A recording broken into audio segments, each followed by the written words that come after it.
¿Cómo podemos construir una cultura a favor del cuidado y el acceso al agua?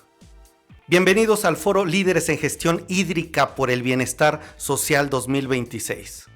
Hoy nos acompañan directivos de Danone, Coca-Cola, el Consejo Consultivo del Agua, el CIMIT y el TEC de Monterrey, justo para hablar de este tema. Los invitamos por favor a escribir la palabra hola en el chat para saludarnos y comenzamos. Sofía Díaz, gerente de sustentabilidad de Grupo Danone México. La pregunta es, ¿cuál es tu visión sobre el agua? ¿Cómo beneficia Danone también a las comunidades donde se encuentran? Adelante. Hola Miguel, muchas gracias. Hola a todo el auditorio. Pues en Danone tenemos como visión un planeta, una salud, que no podemos llevar salud a través de la alimentación en un planeta que no está saludable. Por eso tenemos la ruta de impacto Danone, donde uno de los pilares es preservar y regenerar la naturaleza, y aquí está la parte de agua, que es esencial para que Danone conduzca el negocio de forma sostenible. Y tenemos dos metas importantes. Uno, que el water ratio, es decir, el agua que usamos por tonelada de producto, tiene que ser menor a 0.30 metros cúbicos por tonelada de producto producido. Y el otro objetivo es devolver a la naturaleza 100% del agua que utilizamos, es decir, tener una huella hídrica positiva. Para hacer esto hacemos alianzas con comunidades, productores, gobierno, ONGs, etcétera. Por ejemplo, tenemos un proyecto donde hemos tecnificado el riego en Aguascalientes. Se ha logrado impactar a 300 productores y impactar más de 1,200 hectáreas. Hasta aquí mi respuesta. Interesante, alianzas, también devolver el 100% del agua, nos dice Sofía, pero además con este objetivo claro de preservar la naturaleza, cuidar el agua y también preservar la naturaleza. Te agradezco mucho, permíteme ahora ir con nuestra siguiente panelista.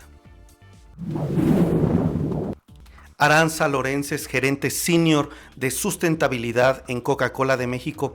La pregunta para ti es, ¿cuál es la visión, Arantxa? ¿Cuál es la visión de Coca-Cola en este tema específico del agua? Adelante. Muchas gracias, Miguel, y saludos a mis compañeros panelistas y a la audiencia. Para la industria mexicana de Coca-Cola, el agua es esencial no solo para nuestras operaciones, sino también para las personas y las comunidades donde trabajamos. Para meta a 2035 tenemos devolver a la naturaleza el 100% del agua que utilizamos en nuestros productos terminados, meta a la cual estoy orgullosa de decir que alcanzamos desde el 2015, pero sabemos que eso no es suficiente. Por eso pusimos otra meta hacia 2035 de devolver a la naturaleza el 100% del agua que utilizamos en nuestras 40 operaciones de mayor riesgo en el país. Este compromiso se ve reflejado en nuestros más de 40 proyectos a nivel nacional sobre eficiencia en el uso del agua, tecnificación de riego, soluciones basadas en la naturaleza, un tema de acceso al agua, y con eso cumplimos no solo nuestra responsabilidad con los ecosistemas, sino también con nuestras comunidades. Esa sería mi respuesta. Más de 40 proyectos a nivel nacional, pero también la meta de devolver el 100% del agua que utilizan. Te agradezco mucho, Arantxa, por esta primera participación. Ahora permíteme ir con nuestro siguiente panelista. Raúl Rodríguez, presidente del Consejo Consultivo del Agua. Quisiera primero, ¿nos podrías dar un panorama muy breve de qué es lo que hace el Consejo Consultivo del Agua, pero también cómo hacer para cuidar nuestra agua, para que esto sea una prioridad nacional, Raúl? Bienvenido. Gracias, Miguel, qué gusto saludarte a ti y a la audiencia y compartir la mesa con amigos tan cercanos, todos conocidos como Sofi, como Ara, como Eduardo, como Daniel, que ellos juntos representan realmente las instituciones, tanto el sector público, privado, de la academia, que quieren contribuir a una mayor gestión del agua en México. ¿Qué hace el Consejo? El Consejo Consultivo del Agua es un organismo ciudadano, plural, independiente, que tiene tres fortalezas, Miguel. La primera es que su conformación está conformado por el sector académico, por el sector social y el sector productivo del país, todos alineados en la estrategia de la cultura y uso sustentable del agua. La segunda fortaleza, sin duda, es que estamos reconocidos, Miguel, amigos, en la Ley de Aguas Nacionales como un órgano de consulta del gobierno federal a través de Conagua vía la participación ciudadana. Y eso nos da una gran cercanía para poder generar propuestas y ponerlas en la mesa. La tercera fortaleza del Consejo me parece que es la más importante. Nosotros solo vemos tema de agua, tema de recurso hídrico, la gestión del agua. Y eso nos parece que nos da una gran fortaleza de generar sinergias con quienes están en este momento en la mesa y muchos más para generar propuestas, políticas públicas que puedan diseñarse, Miguel, una hoja de ruta para una mayor gestión del agua en México y que esta sea una prioridad, Miguel.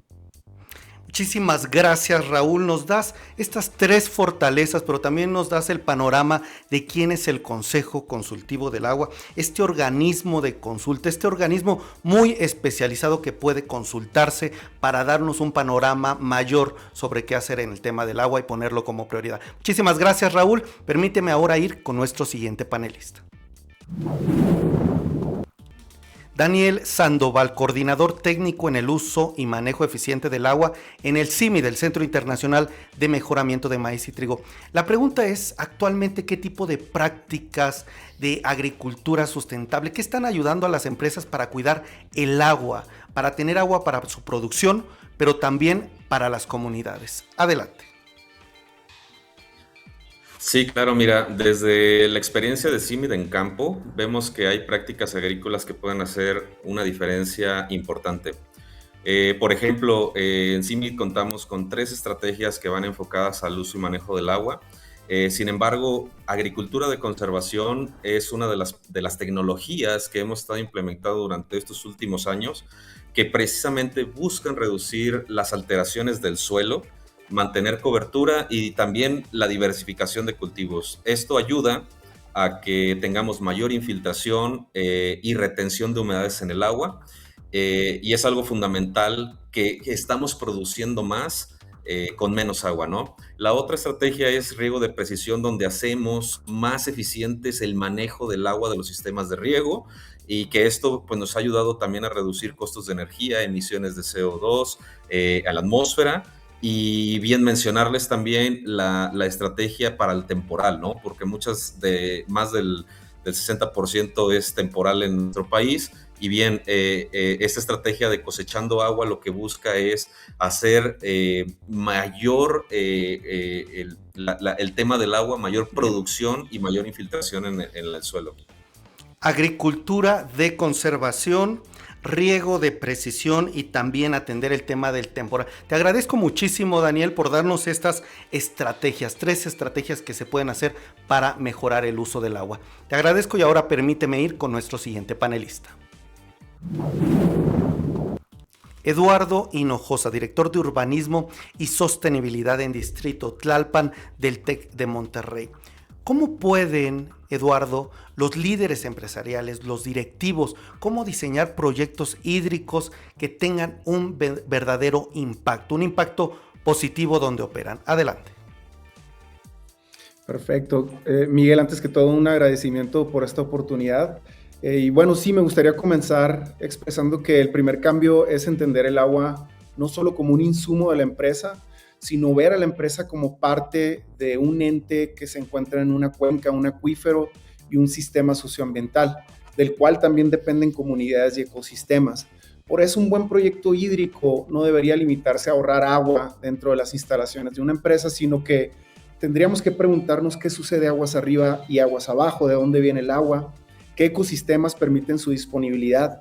Y los proyectos deberían diseñarse con las comunidades y siempre teniendo en cuenta este contexto ecosistémico para intentar generar un cambio que realmente permita fortalecer las capacidades hídricas de estos sistemas. Esto es algo que buscamos trabajar desde Distrito Tlalpan, entender los proyectos urbanos desde una perspectiva territorial, donde infraestructura, sostenibilidad y bienestar de las comunidades estén conectadas, para que así una empresa verdaderamente responsable la convirtamos en una que no solo reduce su huella hídrica, sino que contribuye a aumentar la resiliencia de todo el territorio. Qué interesante este punto que nos dices. No se trata solo de ahorrar agua, sino vernos como parte de un ecosistema y tener también esta perspectiva que pasa antes, después. Muy interesante esto que nos dices, Eduardo. Ahora permíteme ir con nuestra siguiente panelista. Sofía Díaz de Grupo Danone México. Quisiera preguntarte de qué manera están rediseñando tanto sus plantas, qué están haciendo para lograr un ciclo cerrado, dónde están usando, cómo están usando menos agua, cómo están reciclando. Adelante. Sí, mira, en nuestras 34 plantas, Miguel, estamos implementando las 4 Rs. ¿Qué son las 4 Rs? Reducir, reusar, reciclar y segunda vida. En reducir, hemos logrado reducir el agua en 11% en los últimos 5 años. En la parte de segunda vida del agua, lo que hacemos es alianzas con autoridades del gobierno y el sector privado para donar agua de nuestras plantas y que ellos no la tengan que extraer. Se usa para otros procesos de producción o para riego de áreas verdes y hemos logrado reutilizar 300,000 metros cúbicos de agua desde 2018. Es básicamente lo que estamos haciendo. Hay el equipo de industrial está viendo en todo su proceso para ver también qué más puede hacer para reducir o reusar el agua dentro de las plantas. Muchas gracias, Miguel. Interesante, una reducción, 11% de reducción en el uso del agua. Nos dices que ha tenido Grupo Danone en los últimos 5 años, pero además alianzas y reutilización del agua. Por favor, corrígeme si lo anoté mal. 300,000 metros cúbicos reutilizados de agua desde 2018. Interesante esa cifra. Te agradezco mucho, Sofía Díaz de Danone México, por esta respuesta. Ahora permíteme ir con nuestra siguiente panelista. Aranza Lorences de Coca-Cola de México. Quisiera preguntarte, ¿de qué se trata el programa Escuelas con Agua? ¿Qué están haciendo? ¿Cómo están impactando? ¿De qué se trata esta iniciativa? Adelante. El proyecto de Escuelas con Agua es bandera para Fundación Coca-Cola México, quienes en conjunto con la industria mexicana de Coca-Cola facilitan el acceso al agua para la comunidad estudiantil. Profesores, alumnos, padres de familia se ven beneficiados con este proyecto que trata de instalar sistemas de captación de agua de lluvia en escuelas para que esta agua pueda ser utilizada en el lavado de manos, en la limpieza de aulas, en el riego de las plantas, y así podamos aprovechar y tener una mejor uso del mismo recurso. A la fecha tenemos 1,000 escuelas en 29 estados del país y beneficiamos a más de 340,000 personas, contribuyendo no solo a la captación del recurso, sino también a la creación de conciencia y la educación para las siguientes generaciones. Con esto promovemos no solo prácticas de cuidado dentro de la institución, sino también mejores prácticas para las siguientes generaciones. Muchas gracias, Miguel. 29 entidades federativas, 1,000 escuelas y, corrígeme por favor, 340,000 personas beneficiadas, lavado de manos, limpieza, parte de un programa que nos explicas. Gracias, Aranza, y permíteme ahora ir con nuestro siguiente panelista. Raúl Rodríguez del Consejo Consultivo del Agua. ¿Qué soluciones hay, Raúl? ¿Qué prácticas en el campo ya demostraron, siguen demostrando que tanto los agricultores pueden cuidar el agua, las empresas, sin que se impacte la producción? Adelante. Sin duda, Miguel, tocaste el tema más importante. Todos los usos del agua tienen una característica que son importantes, pero en el sector primario me parece que es el más importante, porque si vemos en el esquema de Pareto 80-20, pues es el que representa el mayor consumo de agua en este país. El sector agrícola, el sector del campo consume el 76% del agua de este país, pero no solamente la consume, Miguel, sino que desafortunadamente hace o tiene ineficientes sistemas de riego. Y ahí hay una gran ventana de oportunidad, porque si en el campo es el que provee los alimentos de nuestro país, el que nos da la soberanía alimentaria, pues también el campo en este momento no tiene las herramientas necesarias para tener un claro uso eficiente del agua. Y aquí Daniel los platicarán del CIMED. El CIMED tiene gran experiencia en esto, pero ¿qué hay que hacer? Hay que invertir más recursos en la tecnificación del campo, Miguel, y sin duda esto hay ejemplos claros que por falta de tiempo no los daremos, pero hay un caso claro de la reconversión productiva en el campo, de cómo puedes usar menos agua, cómo puedes reusarla y ser más rentable tu negocio en el campo sin dejar de producir los alimentos que tanto necesita el país, Miguel. 76% del consumo de agua a nivel nacional proviene del sector agrícola, pero nos das un punto clave, Raúl, la inversión en tecnificar, y hay ejemplos claros en el campo. Te agradezco mucho por esta intervención y ahora permíteme ir con nuestro siguiente panelista. Daniel Sandoval del CIMID. Desde su experiencia como especialistas en el campo, ¿qué beneficios están viendo en aquellas empresas que invierten en sistemas de captación, de reutilización, en tecnificación para el uso del agua? Adelante. Sí, mira, en CIMID creemos que cuando una empresa invierte en estos temas está garantizando el mismo futuro de la empresa, ¿no? Invertir en capacitación, reutilización, sistemas más eficientes en la producción de alimentos. El primer beneficio es evidentemente ambiental, ¿no? Es reducir la presión sobre estas fuentes de abastecimiento. Y en segundo, el beneficio que también es muy importante para estas empresas es que se vuelven más resilientes frente a escenarios de escasez, ¿no? Creo aquí hay importantes cambios que hemos estado viendo. Precisamente como un ejemplo, en el Bajío hemos visto cómo la combinación de prácticas más eficientes, el incrementar la eficiencia de los sistemas de riego bajo unas programaciones más adecuadas nos han ayudado a reducir hasta más de un 40% el consumo de agua para la producción de alimentos, ¿no? Entonces yo diría que el principal beneficio es que la empresa deja de reaccionar ante la escasez y empieza a construir resiliencia. Y esa resiliencia pues beneficia a la empresa, y se beneficia a la empresa, beneficia al productor y finalmente a la región. Sistemas eficientes. Invertir en este tema del agua, nos dices, es garantizar también que la continuidad del negocio, pero nos das datos interesantes. No solo es un beneficio ambiental, sino nos dices también se vuelven empresas resilientes. Te agradezco mucho, Daniel, esta perspectiva. Ahora permíteme ir con nuestro siguiente panelista. Eduardo Hinojosa del TEC de Monterrey. Continuando con esta plática que nos decías, ¿qué casos de éxito, qué modelos de transferencia tecnológica que se ha visto en el campo, que se está desarrollando o ya está desarrollado sobre la eficiencia, sobre el uso del agua, la economía circular? Adelante. Gracias, Miguel. Bueno, creo que una de las grandes ventajas de una universidad es que los campus se pueden convertir en laboratorios vivos, permiten experimentar soluciones, observar cómo funcionan, evaluar y posteriormente buscar replicabilidad. Justo eso hicimos en el campus de Ciudad de México. Creo que es un buen ejemplo de cómo abordamos esta circularidad del agua y estamos cambiando el modelo de manejarla. Y no es solo a través de una tecnología, sino viéndola como un gran sistema. Por ejemplo, los edificios captan agua de lluvia y la almacenan para después darle diferentes usos. En el espacio abierto del campus tenemos una red de biozanjas que captan la escorrentía y la llevan a un cuerpo de almacenamiento para después reusarla. Tenemos una planta de tratamiento de aguas residuales. Entonces, mucha del agua que usamos en riego o para abastecer ciertos accesorios de baño, por ejemplo, se usa esta agua reciclada. Entonces, es el cambio de este modelo de linealidad a circularidad y creo que justo es lo que necesitamos, poder transferir eso al exterior, y es lo que estamos haciendo ahorita. Fuera del aulas y del campus lo estamos llevando al exterior.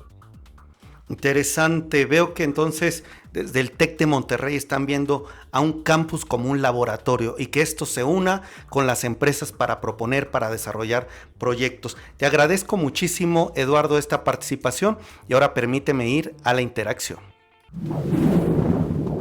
Ya estamos a la mitad de este foro y la pregunta ahora es para ustedes detrás del celular y de la pantalla.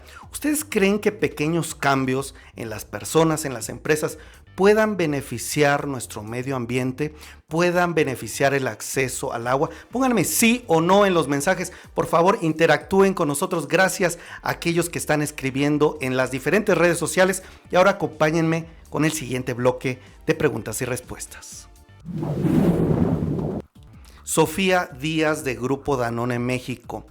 ¿Cómo está ayudando la tecnología a rastrear el tema del uso del agua? ¿Qué están haciendo en toda su cadena de valor para evitar desperdicios? Adelante.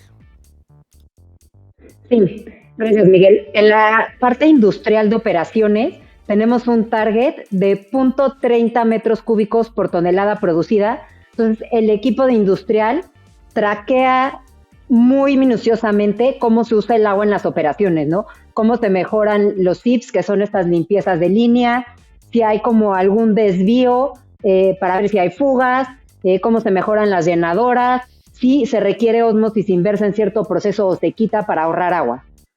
Y en el tema de agricultura, quiero comentarles de un proyecto que estamos apoyando con pequeños productores de fresa, donde a través de una app que desarrollamos, donde el productor sabe cuánto debe de regar, o sea, a través de estaciones meteorológicas y uso de tensómetros, ha reducido en 54% el uso de agua en el cultivo de fresa. Esto equivale a 2.16 millones de metros cúbicos anuales desde 2019, ¿no? Entonces, este es un claro ejemplo de cómo la tecnología está ayudando a reducir el uso de agua agrícola. Muchas gracias, Miguel. Hasta aquí mi respuesta.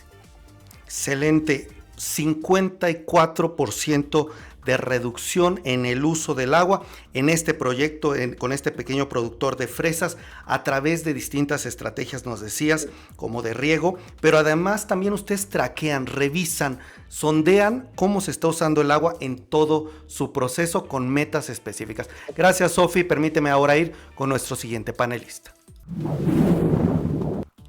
Aranza Lorences de Coca-Cola de México. ¿Por qué es importante, Aranza, este tipo de acciones como la que me platicabas, escuelas de agua, escuelas con agua y otras? ¿Qué están haciendo también? ¿Qué otras iniciativas nos puedes compartir? Adelante. Gracias, Miguel. Pues sabemos que el tiempo es finito y el recurso es limitado. Por eso creemos que la seguridad hídrica requiere de actuar en distintos frentes. Por un lado, de manera individual en nuestras operaciones, en las comunidades alrededor de ellas y a un nivel de cuenca también, pero también en conjunto, en equipo y en colaboración. Escuelas con Agua es un gran ejemplo de ello, pero también tengo otro muy interesante, que es el proyecto de Aguas Firmes, que tenemos en conjunto con la Cooperación Técnica Alemana y Grupo Modelo, a través del cual buscamos fortalecer la gestión hídrica en diferentes cuencas, Apan, Calera, Moctezuma, a través de iniciativas como soluciones basadas en la naturaleza, agricultura sustentable, inclusión financiera, monitoreo hidrológico y también un tema de gobernanza hídrica, donde a través de estas acciones y desde el 2020 hemos llegado a un potencial de infiltración acumulado de 14 millones de metros cúbicos en conjunto con estos aliados. Me dices en conjunto con aliado este proyecto que se llama Aguas Firmes, que busca fortalecer la gestión del agua en ciertas cuencas. Además de escuelas con agua, nos dices este proyecto también está ayudando para que se infiltre el agua. Te agradezco muchísimo, Aranza, por esta explicación y ahora permíteme ir con nuestro siguiente panelista. Raúl Rodríguez del Consejo Consultivo del Agua. ¿Cómo pueden las empresas, Raúl, del sector de alimentos en específico, cómo proteger las cuencas de agua? ¿Qué les dirías para proteger también las comunidades? Adelante. Gracias, Miguel. Creo que es un tema fundamental y ahorita Aranza ya dio el ejemplo práctico. Déjame yo doy el conceptual. Creo que las empresas de todos sentidos, obviamente las de alimentos, las intensivas en el uso de agua, deben tener un tema de conciencia en buscar el modelo de cómo dejar de extraer o de usar agua nueva, agua de primer uso, la que está concesionada en el pozo y la utilizan, para migrar a cambios de uso de otro tipo de agua, de reuso de agua, de economía circular, de recuperación, de tratamiento. La regla del juego y la ecuación de este tema, Miguel, es cómo buscamos equilibrar la cuenca, el acuífero, y evitar la sobreexplotación. Termino diciéndote, en el país hay 653 acuíferos, de los cuales 152 están sobreexplotados. El del Valle de México es el ejemplo más claro, por eso la importancia del ejemplo práctico de aguas firmes que comentó Aranza. Ojalá hubiera muchas aguas firmes en el país, podríamos ayudar mucho a mitigar este gran problema, Miguel. Interesante esto, Raúl, que nos dices, hay que pasar y hay que buscar que no solamente se deje de usar agua, sino también reutilizarla, reusarla. Nos dices incluso migrar a otro tipo de agua, pero el foco lo pones en equilibrar el acuífero. Y gracias por todos estos datos que nos das. Y ahora permíteme ir con nuestro siguiente panelista. Daniel Sandoval del CIMIT. ¿Cómo están ayudando las herramientas, por ejemplo, la agricultura de precisión, el monitoreo de datos, que ya nos hablabas un poco, para optimizar el riego? ¿Qué se está viendo para evitar el desperdicio de agua? ¿Qué ven desde el CIMIT? Adelante. Sí, mira, para CIMIT hay aquí una palabra muy importante que es fundamental y es medir. Si no medimos algo, no lo podemos mejorar. ¿Sí? En CIMIT trabajamos con varias estaciones agroclimatológicas, herramientas digitales, sensores de humedades de suelo, monitoreo de variables de cultivo, análisis de datos, sensores, etcétera, ¿no? También nos auxiliamos de sistemas satelitales como sistemas de información geográfica, percepción remota, análisis de datos, ¿no? Pero algo es fundamental. Toda esta información, todos estos datos, tenemos que ver el cómo llegar al productor, ¿no? Entonces, cuando nosotros construimos este puente de llevar todas estas herramientas, todos estos datos, todas estas recomendaciones al productor, es cuando estamos haciendo frente a las problemáticas regionales. Entonces, ahí creemos firmemente que entre la ciencia, los datos y sumar también la decisión de los productores es fundamental para producir más sin poner en riesgo el sector hídrico de las regiones.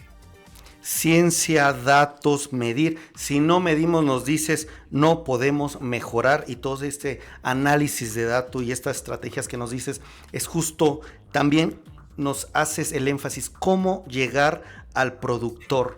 Todo esto sí, pero también cómo llegar al productor final. Te agradezco mucho, Daniel, por esta explicación, y ahora permíteme ir con nuestro siguiente panelista.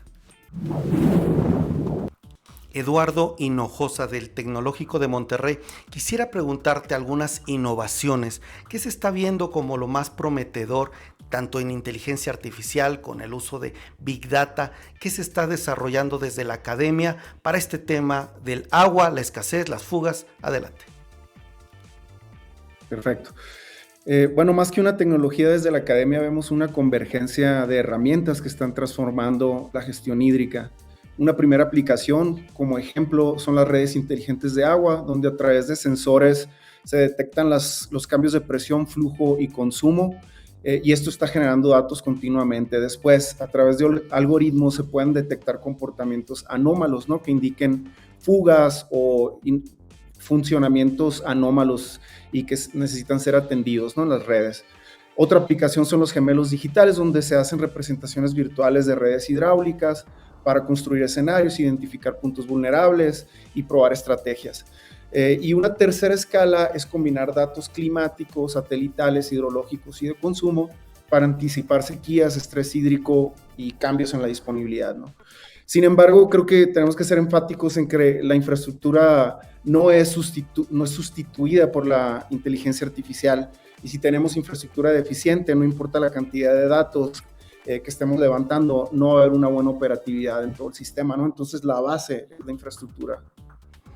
La base, la infraestructura, pero nos das, creo que muy buenos puntos. Nos dices convergencia de herramientas, desde algoritmos que permiten ayudar en este tema del ahorro del agua, pero también los gemelos digitales, cómo se construyen para prevenir, para anticipar y ver algunos modelos. Además, que nos dices combinar datos diferentes que hay disponibles. Te agradezco mucho, Eduardo, por esta explicación, y ahora permíteme ir a la última ronda de preguntas y respuestas.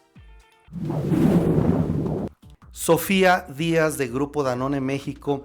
En esta última ronda, a manera de conclusión, te quisiera preguntar cuáles son las metas que se han planteado también, cuáles son aquellas metas a plantearnos como país, incluso, que tú nos dirías para asegurar que el agua nos alcance a todos, Sofía. Adelante. Sí, pero creo que es muy importante trabajar por cuenca, a nivel cuenca, que es lo que nosotros estamos haciendo. Estamos haciendo un manejo integral de cuenca con proyectos de conservación, restauración, soluciones basadas en la naturaleza, agricultura regenerativa y acceso a agua. Para esto también hay que fortalecer la gobernanza hídrica, ¿no? Y hay que participar en conjunto y coordinadamente gobiernos, academia, comunidades, usuarios de agua de la cuenca. Y como te decía, nosotros tenemos el objetivo de devolver a la naturaleza 100% del agua que utilizamos. Estoy muy contenta de decir que el año pasado cerramos en 85% y tenemos 3 cuencas prioritarias que ya están, que ya devolvimos 100% del agua que extraemos. Estas son Toluca, Guadalajara y Valle de México. Y nos sentimos muy orgullosos de estos resultados. Y iremos por el resto de las cuencas donde tenemos operaciones para lograr igual el 100% en ellas. Muchas gracias, Miguel. Entonces, hacia adelante nos queda claro, Grupo Danone seguirá trabajando a través de estas alianzas, nos dices, con autoridades, con la academia, las mismas empresas, con este objetivo de devolver 100% del agua que se utiliza, y ya van en ese camino, y además nos dices 3 cuencas prioritarias ya lo han logrado. Te agradezco mucho, Sofi, por esta última intervención, y ahora permíteme ir con nuestra siguiente panelista. Arantxa Lorences de Coca-Cola de México. A manera de conclusión, Arantxa, ¿qué viene hacia adelante? ¿Qué esperan para Coca-Cola de México en este tema específico de cuidado del agua? Adelante. Pues cumplimos 100 años de Coca-Cola en México y más que una celebración, es un compromiso hacia el futuro. Y en vísperas de nuestra meta en temas de agua, continuaremos con proyectos para eficientizar nuestras operaciones, para reabastecer nuestras cuencas a través de proyectos como soluciones basadas en la naturaleza, agricultura sustentable, tecnificación de riego, también en temas de comunidades a través de acceso al agua. Y todo esto en colaboración no solo de nuestros aliados implementadores, sino también de las comunidades, los gobiernos locales y por supuesto otras empresas que comparten el objetivo junto con nosotros. Me encantaría que en los siguientes 100 años contribuyamos a fortalecer a las comunidades y también a un futuro mucho más sostenible para todos. Y agradecerte finalmente por el espacio y a toda la audiencia que ha estado acompañándonos. Muchas gracias. Gracias a ti, Arantxa, y quiero destacar este tema. 100 años de Coca-Cola en México, y nos dicen, esperan que van a seguir fortaleciendo este tema del cuidado del agua en los próximos 100 años a través de diferentes estrategias que bien nos dices, agricultura sostenible, tecnificación y muchas otras. Te agradezco mucho, Arantxa, y ahora permíteme ir con nuestro siguiente panelista. Raúl Rodríguez del Consejo Consultivo del Agua. Raúl, a manera de conclusión, ¿por qué una tierra sana, por qué una tierra bien gestionada se ha convertido en la herramienta, dicen, más poderosa de la naturaleza para captar agua, para recargar los acuíferos? ¿Qué nos puedes decir sobre eso y sobre lo que viene hacia adelante? Sin duda, Miguel. Primero, felicitarte por este tipo de iniciativas. Es fundamental para que la gente genere conciencia. Una tierra sana nos ayuda a preservar el ambiente y los ecosistemas. Acciones como hace Danone o como hace Coca-Cola, que son miembros nuestros, por cierto, o el CIMID y el TEC, que son aliados estratégicos nuestros, son fundamentales porque generan conciencia y disposición. Disposición entendiendo, Miguel, que 8,000 millones de personas que habitamos el planeta, de esos 2,000 no tienen agua de la manera diaria. En México, 15 millones de los 130 que somos no tienen agua diaria. Entonces, ¿qué hay que buscar? Cuidar esos mantos superficiales de agua, las aguas subterráneas, las aguas superficiales, a través de esquemas prácticas y a través de esquemas, como ya lo dije hace un momento, de reuso. Quizá el agua es la misma, Miguel, pero la demanda es mayor. Somos más gente y desafortunadamente la cultura del cuidado del agua no ha sido lo que queramos. Hay ejemplos claros, como en Monterrey, las líneas moradas, que en otro momento platicaremos, que lo que hacen es que usan agua gris para ciertos usos y dejan de utilizar agua del primer uso o agua nueva, y esta agua nueva se canaliza, Miguel, a el servicio doméstico, al consumo humano, que es fundamental en nuestro país, y esas acciones logran una mejor gestión del agua en México y esperemos que en el mundo. Raúl, no sabes cómo te agradezco esta perspectiva que además nos hace sensibilizarnos. 15 millones de personas en México, nos dices, no tienen acceso al agua y por eso la importancia de seguir construyendo estas acciones, reusar, cuidar el agua, seguir cuidando nuestros acuíferos. Te agradezco mucho, Raúl, por toda esta participación y ahora permíteme ir con nuestro siguiente panelista. Daniel Sandoval del CIMID. Pensando en el futuro de la seguridad alimentaria también, ¿cuáles deben ser estos pilares en la estrategia corporativa que tú les dirías a las empresas para seguir cuidando, asegurando el recurso hídrico en medio de todos estos cambios, el cambio climático, en fin? Adelante. Sí, mira, yo hablaría de 4 pilares importantes. La primera es no olvidar la investigación y la parte científica. Las empresas no pueden gestionar aquello que no conocen. Y necesitamos mucho más que investigar en temas hídricos, ¿no? El segundo, creo que algo importante y hace muy fuerte a CIMID en este punto es producir de una manera más resiliente, ¿no? En CIMID con temas agrícolas, con la diversificación de cultivos y algo muy importante, las variedades ahora adecuadas que estamos sacando cada año para temas de sequía y cambio climático, ¿no? Tanto de trigo como de maíz. Creo que el tercer pilar importante es trabajar en el territorio, como los demás panelistas están mencionando, y estoy muy de acuerdo en eso, pero también con los productores, ¿no? La seguridad hídrica no se resuelve en oficinas, se resuelve en campo, y eso nos ha quedado muy claro. El cuarto punto y el cuarto pilar que quiero comentar, creo que es la colaboración y pensar a largo plazo. Estas estrategias tienen que ser de largo plazo, tienen que ser escalables, tienen que ser prácticas también para los agricultores. Y en CIMID hemos comprobado que prácticamente cuando la ciencia se prueba y se adapta directamente al campo, es mucho más fácil convertirla y escalarla.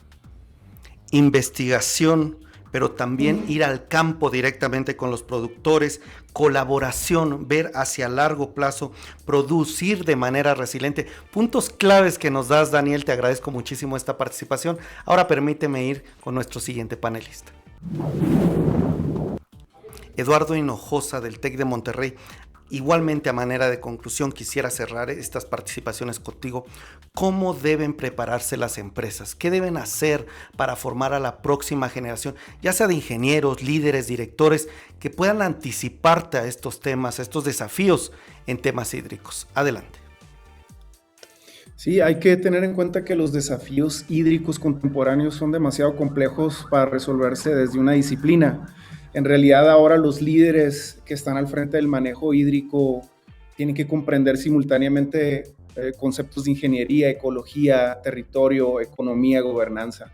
Y me parece que cada vez tenemos que entrenar más a estos profesionales a pensar en sistemas y a trabajar bajo una incertidumbre climática, porque el cambio climático no es algo que vamos a poder detener y tenemos que ver cómo trabajamos de una forma más adaptada y resiliente ante estos nuevos desafíos. Entonces, una parte muy fundamental es que las empresas puedan jugar un papel fundamental abriendo sus problemas reales, instalaciones, datos a las universidades y sus estudiantes para prepararse ante estos nuevos desafíos del mundo real. Entonces, esta colaboración entre empresas, universidades, gobierno y comunidades permite convertir problemas reales en espacios de aprendizaje y experimentación.